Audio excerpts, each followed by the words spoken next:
lupain ng krus, at siya ay nagngangalang buhay. Siya ay isang mabuting tao, sumasamba sa Diyos at umiiwas sa masamang gawain. Mayroon siyang 7 anak na lalaki at 3 anak na babae. Dito na tayo. Marami siyang tagapaglingkod at siya ang pinakamayaman sa buong silangan. 7,000 ang kanyang tupa, 3,000 ang kamelyo, 1,000 ang baka, at 500 ang aso.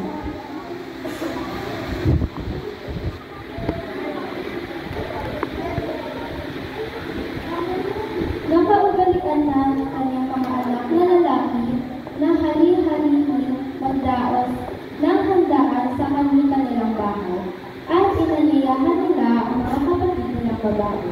Tuwing matatapos ang 2 handaan, ipinapatawag ni Job ang kanyang mga anak para sa isang ritual.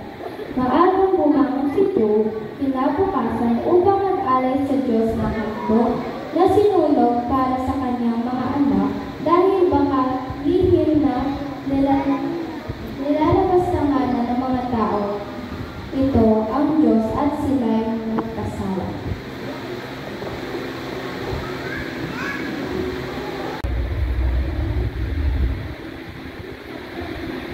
O Satanas, bakit ka narito?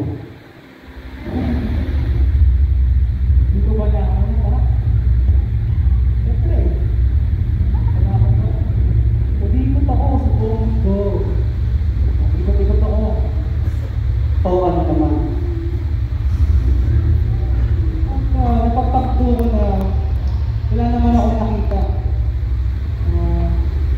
Aking susubukin. O sige, kunin mo na ang kanyang katawan, huwag lang ang kanyang kaluluwa. Subukin mo siya. Ito mo, kasi natin tukoy mo.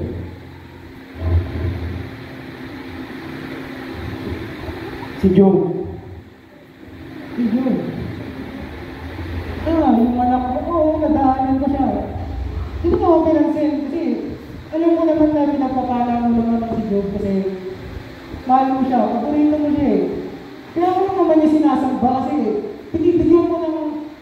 Subukin mo siya nang makita mo kung ano yung hinahanap mo. Sige. May ibabalita sana ako sa iyo. Yung mga may dumating ditong sulat eh. Ako lang ang nakaligtas. Ito sinasabi. Ito yung mga nangyari. Lahat ng ari-arian mo, pinagnayang-langaw, lahat yung pinatay. Lahat pati yung, huwag ka mabibigla. Maski yung anak mo, namatay din sila.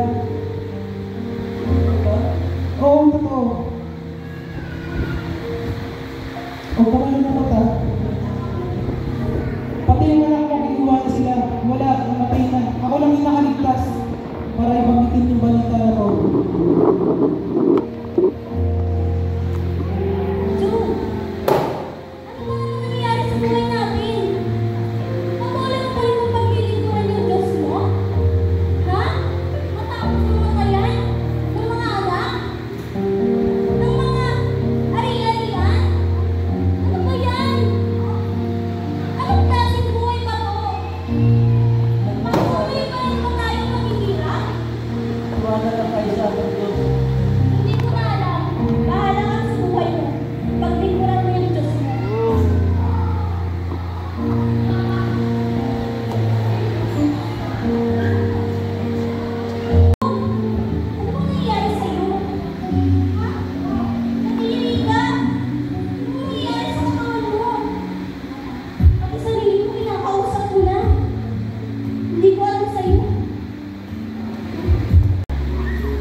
Kumusta?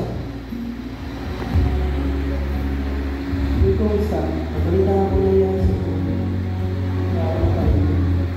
yung ayos lang din. Alam ko naman plano ang isang ko yung gawin ko.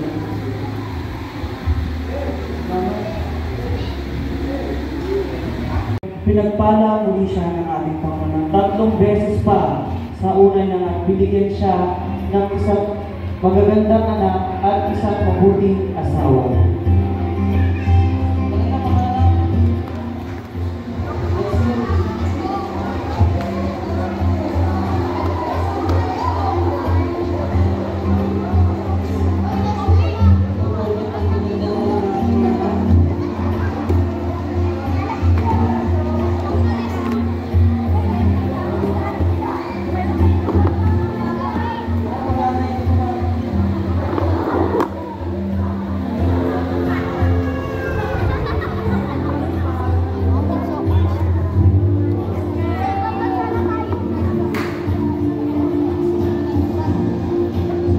Oh, anong balita? Nakita mo ba yung nangyari kay Job? Ano ang sinabi ko sa iyo? Di ba sinabi ko sa iyo na hindi porket pinagpapala ko si Job, kaya niya ako pinaglilingkuran. Na kahit walang-wala siya, andyan siya na naglilingkod para sa akin at naniniwala. Ano ka ngayon? Alis na!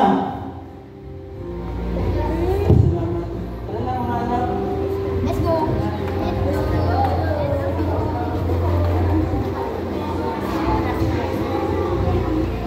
At magandang buhay ni Joe. At doon po nagtatapos ang skit ng DSWD. Maraming salamat po.